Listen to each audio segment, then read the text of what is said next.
할렐루야. 할렐루야 하기에는 어떤 면에서 너무 덥습니다. 지나간 한 주간 고생들 많으셨습니다. 한 주간 살아가면서 저는 하루하루 버틴다라는 심정으로 살아가고 있습니다. 문제는 다음 주는 더 덥다는 것입니다. 그래도 아래 지역에 41.6도 생각하면요, 우리는 양반입니다. 감사하면서 잘 버티면 좋겠습니다. 우리가 잘 버티고 싶어도 날이 덥다 보니까 온열 질환자들이 생겼어요. 1,700명이나 되는 분들이 더위 먹거나 이런저런 일로 인해서 이 더위 때문에 병원을 찾았고요. 그 중에서 13분은 병원에서 숨을 거두는 모습도 뉴스를 통해 듣게 됩니다. 날이 더워서 이렇게 사람이 많이 죽는 모습, 또 이번 주는 얼마나 더 많은 환자가 생기고 희생자가 생길까 걱정입니다. 안 생기면 정말로 좋겠습니다. 그런데 우리의 마음과 별개로 날이 더워지면 생활에 불편함이 느껴져요. 몸이 처지게 됩니다. 더불어 우리의 신앙도 영혼도 우리의 믿음도 흔들리고 약해지는 모습, 더위 먹어서 생기는 경우를 볼 수가 있습니다. 날이 덥다 보니까 목사라 어쩔 수 없어요. 성경에서 정말 더 뜨거운 것을 생각해 봤습니다. 다음 주에는 엘리야 재단을 수축하자라는 제목으로 하늘의 불을 생각해 보려고 합니다. 2월, 7월이니까 뜨거울 때 뜨거운 거 생각해 보려고 합니다. 오늘은 우리가 라오디게아 교회에 대해서 모르는 사람은 없습니다. 요한계시록 2장 3장은 소아시아 7교회에게 주시는 말씀인데 맨 마지막에 라오디게아 교회에게 주신 말씀이 오늘 본문입니다. 그런데 다른 교회는 최소한 안 좋은 책망이 있다 할지라도 칭찬도 있었는데 라오디게아 교회는 칭찬은 없고 책망만 받은 교회로 유명합니다. 그래서 우리의 인식은 무엇이냐면 안 좋은 교회, 나쁜 교회로 인식이 되어 있어요. 그것은 아닙니다. 말씀이 기록하고 말씀이 전하는 진짜 뜻은 라오디게아 교회에 오늘 본문을 통해서 중요한 권면을 하고 계세요. 그것은 무엇이냐? 뜨거운 신앙을 가져라 라는 것입니다. 우리가 잘 아는 말씀, 차지도 덥지도 아니한, 그것은 라오디게아 지역의 특성을 설명하는 말씀이기도 합니다. 골로새서 수요일 날 강해하면서 말씀을 전해드렸는데 히에라볼리라는 지역과 라오디게아라는 지역과 골로새라는 지역은 삼각형 모양으로 이렇게 이어져 있습니다. 굳이 우리가 생각한다면 우리 양국에서 기점으로 이게 라오디게아 지역이라면 하나는 공항쯤 되어지는 골로새 지역이 있어요. 방향을 어디로 잡느냐에 따라 조금 다른데 검단이나 강화 정도 되는 지역에 또 히에라볼리라는 지역이 있습니다. 그런데 공교롭게도 히에라볼리에서도 물이 라오디게아로 흐르고요, 골로새라는 지역에서도 물이 라오디게아 지역으로 흘러내려요. 그런데 더 특징적인 것은 히에라볼리는 온천 지역입니다.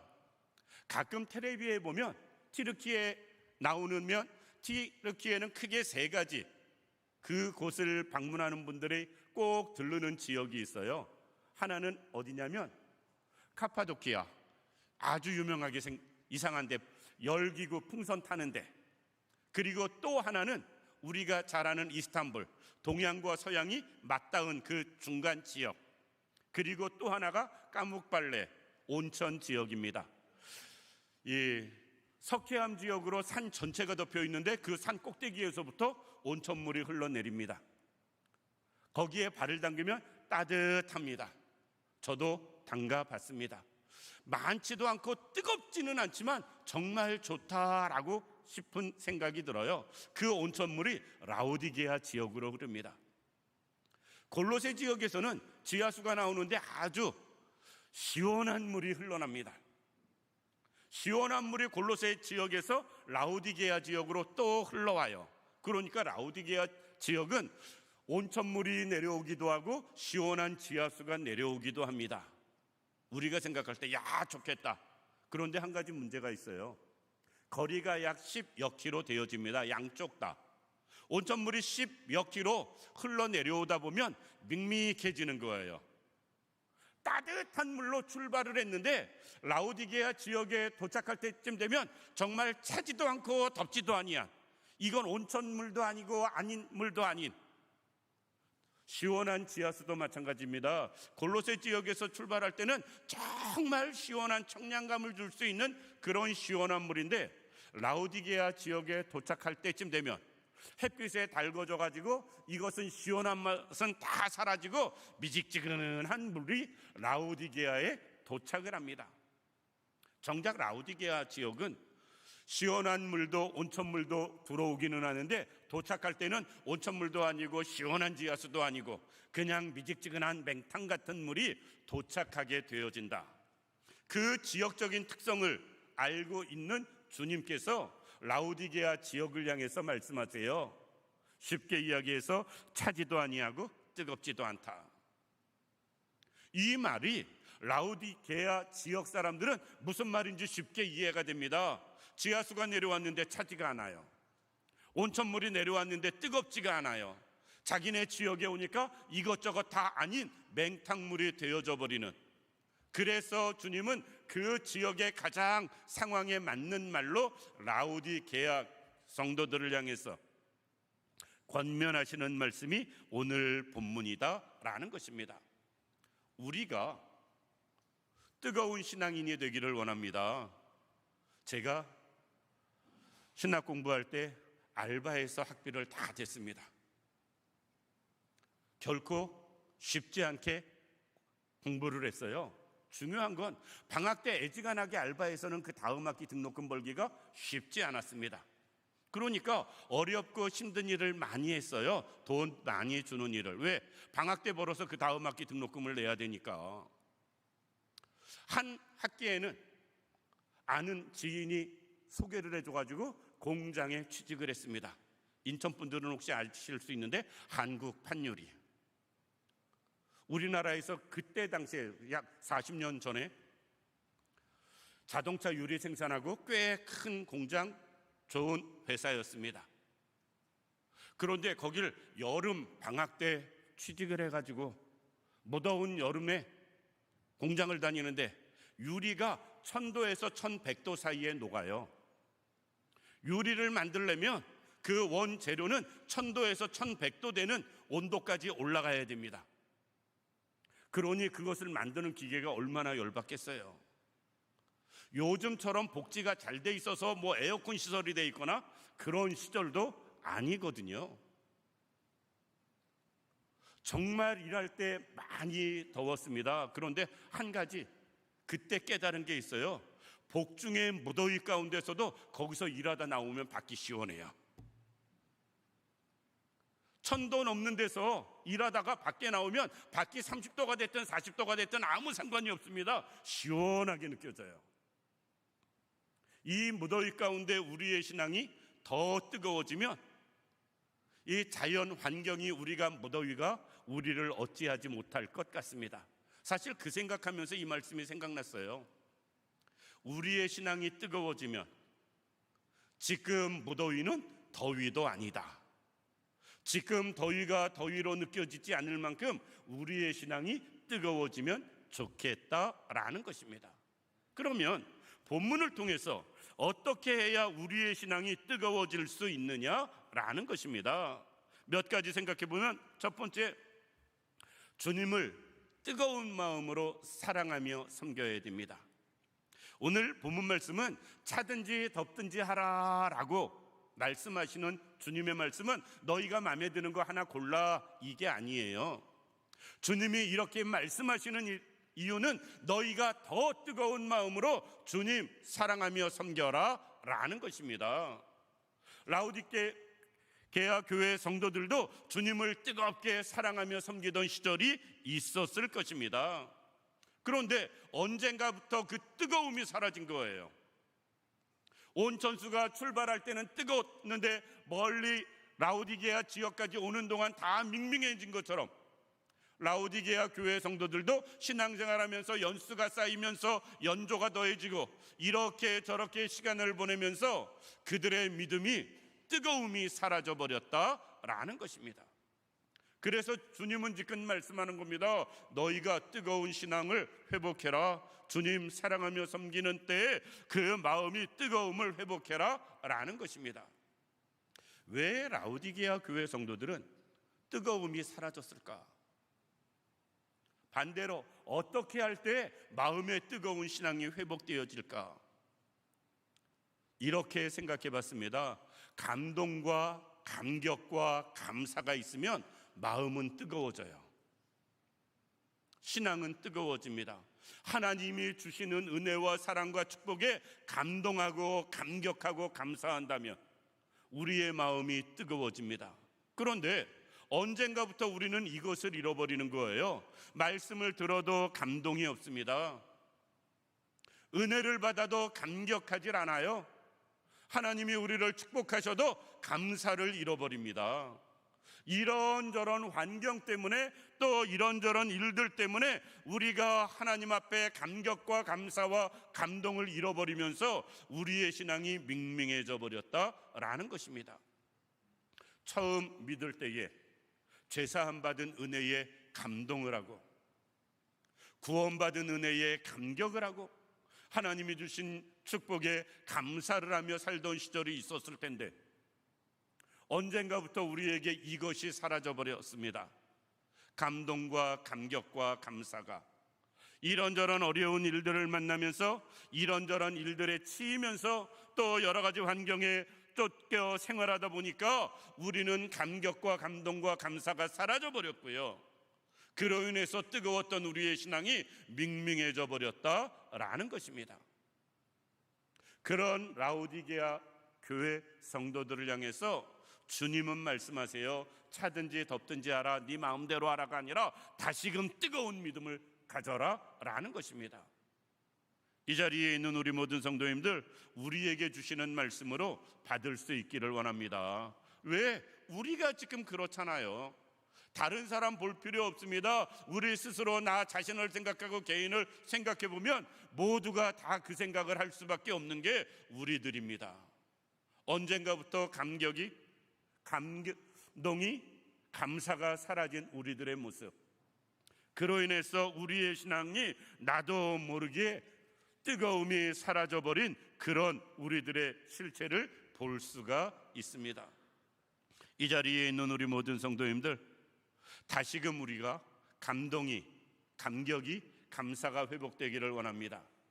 그래서 나와 함께 하시는 하나님, 나의 죄를 사하시고 구원하신 예수님, 그리고 지금도 나와 함께 하시며 역사하시는 성령님의 은혜에 우리가 감동하고 감격하고 감사하며 살아감으로 말미암아 우리 마음이 다시 뜨거워지길 원하고요, 우리의 신앙이 다시 회복되어지는 그런 역사가 있기를 원합니다.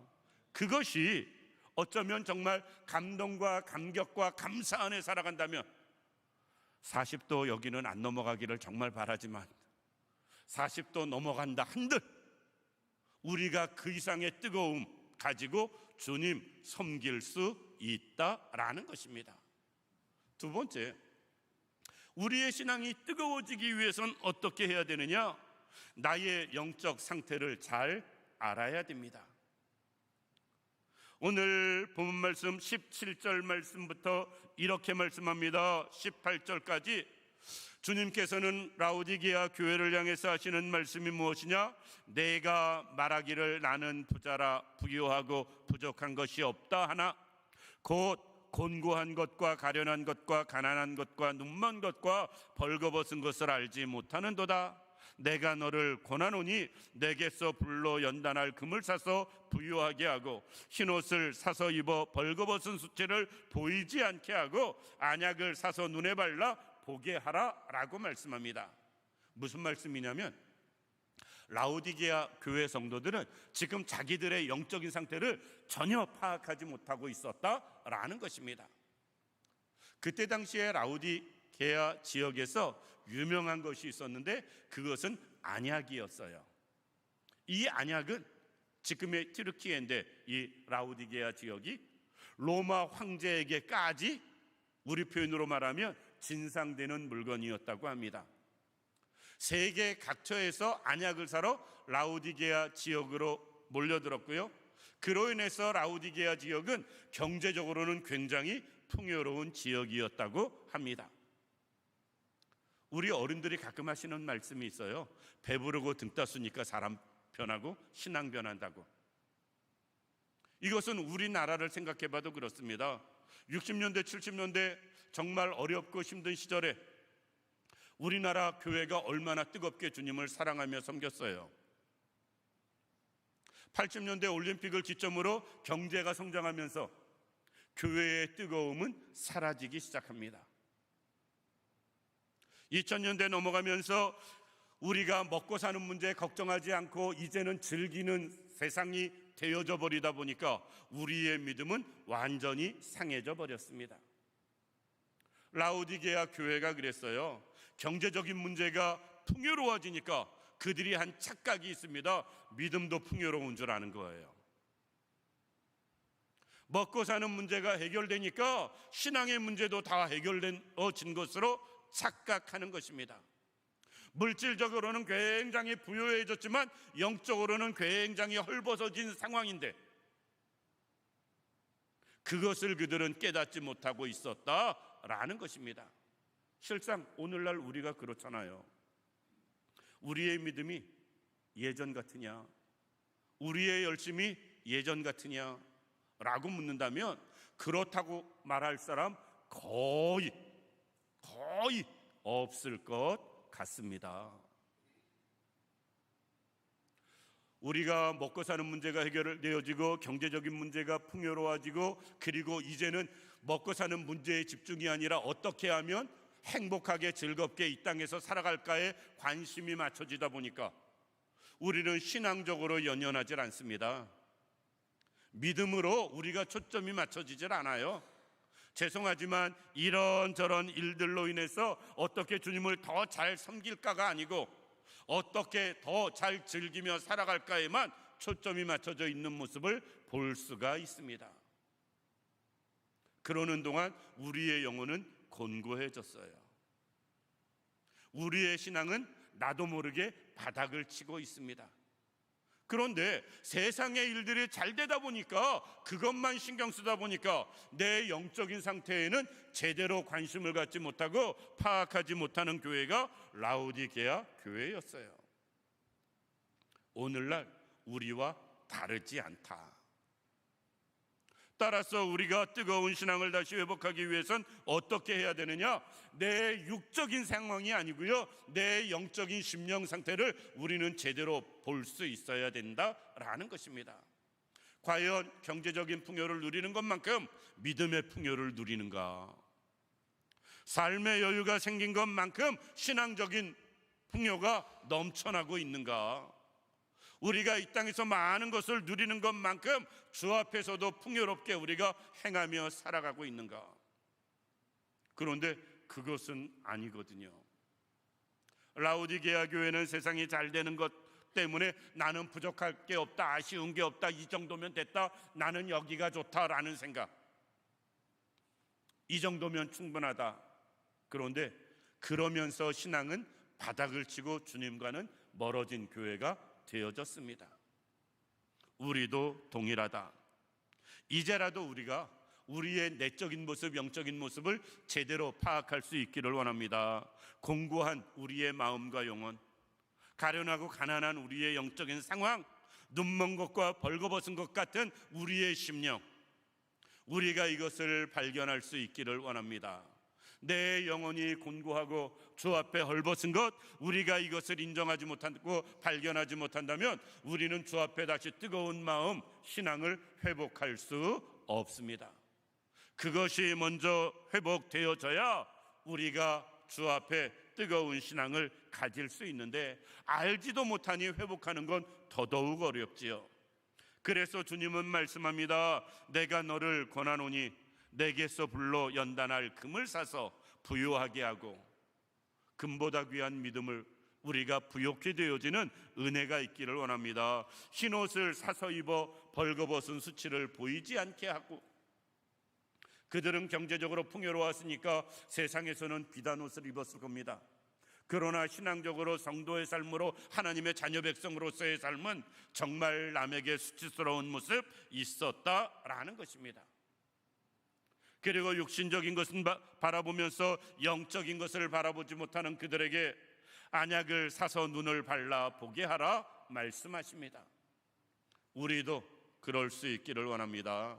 영적인 것을 볼 수 있기를 원하고요, 성도의 삶이 부끄럽지 않기를 원하고요, 우리가 믿음에 더 초점을 맞추는 우리들 되기를 원합니다. 그러기 위해선 예수를 더 붙잡아야 되고 예수님에게 초점을 맞춰야 됩니다. 그리할 때 우리가 내 참모습을 바라볼 수 있고요, 예수 안에서 우리가 영적인 모습과 다시금 새롭게 뜨거워질 수 있는 그런 모습으로 바뀔 수 있습니다. 저는 우리나라 교계 전체도 그런 모습이 있어요. 제가 볼 땐 그렇습니다. 우리는 이렇게 자부심이 있습니다. 평양 부흥운동을 통해서 동방의 예루살렘이라고 우리는 자처하며 자랑을 해요. 세계적으로 선교사를 가장 많이 파송하는 나라라고, 우리는 미국에 이어서 두 번째 선교사를 많이 파송하는 것 사실입니다. 그러면서 우리가 대단하다고 한국교회를 자랑을 합니다. 어느 나라에서도 없었던 기독교 부흥의 역사를 우리는 자랑합니다. 그런데 실상은 정말 우리가 믿음의 부한자들인가? 우리 개개인의 우리의 심령은 정말 남부끄러움 없는 모습으로 살아가고 있는가? 옛날에 했던 우리의 놀라운 하나님이 주신 은혜, 그것이 우리를 교만하게 만들었고요, 우리의 영적인 상태를 착각하게 만들었습니다. 그리고 정작 내 심령이 죽어가고 약해져가는 것은 발견하지 못하는 우리들의 모습을 보게 됩니다. 우리의 실상을 볼 수 있길 원합니다. 내 마음을, 내 심령을, 내 영혼 상태를, 그것을 바로 볼 수 있기를 원합니다. 그래야 우리가 다시 뜨거워질 수 있습니다. 마지막으로 우리의 신앙이 뜨거워지기 위해선 어떻게 해야 되느냐? 회개하고 열심을 내야 됩니다. 오늘 본문 19절에 이렇게 말씀합니다. 물은 내가 사랑하는 자를 책망하여 징계하노니 그러므로 내가 열심을 내라, 회개하라. 쉽게 이야기해서 우리가 행위가 차지도 않고 뜨겁지도 않고 우리의 영혼이, 믿음이, 열정이 그런 모습으로 생활한 것, 회개하고 열심을 내라 라는 것입니다. 우리의 실상, 세상적인 것이 잘 된다고 우리의 영적으로 공고해진 것, 그거 방치하고 내 믿음이 바닥칠 때까지 우리가 살아오면서 그거 깨닫지도 못하고 살아간 것, 회개하고 새롭게 열심을 내라 라는 것입니다. 정말 우리가 다시 뜨거운 마음을 회복하려면 하나님 앞에 회개하는 은혜가 있어야 됩니다. 주께로 돌아오는 삶이 있어야 됩니다. 그리고 다시금 열심을 내는 우리들 되어져야 됩니다. 그리하여야 우리의 믿음이 뜨거워질 수 있습니다. 여름에 이 무더위, 기상 관측 이후에 최고의 기록을 계속 연일 깨고 있는 이 더위도 우리의 신앙의 뜨거움이 더할 수 있기를 원합니다. 그래서 세상에 더운 것은 더운 것도 아닌 그런 우리의 믿음 되기를 원합니다. 우리의 믿음이 뜨거워지면, 다시금 우리의 신앙이 회복되어서 뜨거워지면 어떻게 되느냐? 첫 번째, 주님이 우리와 함께 하십니다. 오늘 본문 20절에 이렇게 말씀합니다. 볼지어다 내가 문 밖에 서서 두드리노니 누구든지 내 음성을 듣고 문을 열면 내가 그에게로 들어가서 그와 더불어 먹고 그는 나와 더불어 먹으리라. 주님이 앞에서 하신 권면의 말씀을 우리가 듣고 주의 말씀대로 회복되면 주님이 우리와 함께 하신다라는 것입니다. 또 하나는 우리의 신앙이 회복되어지면 21절 말씀 보면 이기는 그에게는 내가 내 보좌에 함께 하여 주기를 내가 이기고 아버지의 보좌에 함께 앉은 것과 같이 하리라. 정말 우리의 신앙이 뜨거워질 때 나중에 하늘 영광이 우리에게 있다. 그냥 주님은 우리에게 뜨거워지라고만 말씀하는 게 아닙니다. 우리의 심령이 뜨겁게 회복되어질 때 주님이 우리와 함께 하세요. 우리의 심령이 뜨거워지고 그 앞에서 열심을 낼 때 하늘의 상이 커져간다라는 것입니다. 이 자리에 있는 우리 모든 성도님들, 이번 주 더 뜨겁다고 그래서 저도 걱정입니다. 오늘 새벽에 잠자다가 정말 일찍 더워서 깨서 잠도 안 와서 그냥 아예 일찍 교회에 왔습니다. 몇 시라고 하면 또 피곤하겠다 싶을까 봐 생각 못하게 아주 일찍 나왔어요. 그래서 날씨 예보를 검색해 봤습니다. 지나간 주간에 비해서 돌아오는 주간은 약 3도 정도 이쪽 지역은 더 높아집니다. 지금도 더웠는데 3도 정도 더 높으면 얼마나 더울까? 그래도 희망을 가지시기 바랍니다. 11일까지 그렇고요. 12일부터는 지금보다는 한결 기온이 떨어지더라고요. 그래서 제가 속으로 그랬습니다. 열흘만 견디면 된다. 오늘 2일이니까 열흘만 견디면 된다. 억지로 견디는 그런 것이 아니고요. 뜨거운 믿음으로 더위를 이겨내 나갈 수 있는 우리들 되기를 원합니다. 그로 인하여 주님이 함께 하시는 삶, 하늘의 영광이 쌓이는 우리들의 삶 되기를 주님의 이름으로 축원합니다. 기도드리겠습니다. 살아서 역사하시는 참 좋으신 아버지 하나님, 은혜와 사랑을 감사드립니다. 바라옵고 원하옵기는 뜨거운 신앙인으로 회복되어지길 원합니다. 차지도 뜨겁지도 못한 그런 신앙인이 아니고 감동과 감격과 감사가 넘쳐나는 그런 뜨거운 마음, 뜨거운 믿음이 우리에게 있게 하여 주시옵소서. 뜨거운 믿음으로 주님 섬기며 살아가는 우리 모두가 되게 하여 주옵시고, 그로 인하여 모든 것을 이기며 승리하는 삶을 살게 하시고, 하나님께서 함께 하시고 하늘의 상으로 인도하시는 우리 모두의 삶이 되게 하여 주옵소서. 함께 하여 주시기를 원하오며 예수님의 이름으로 기도드립니다. 아멘.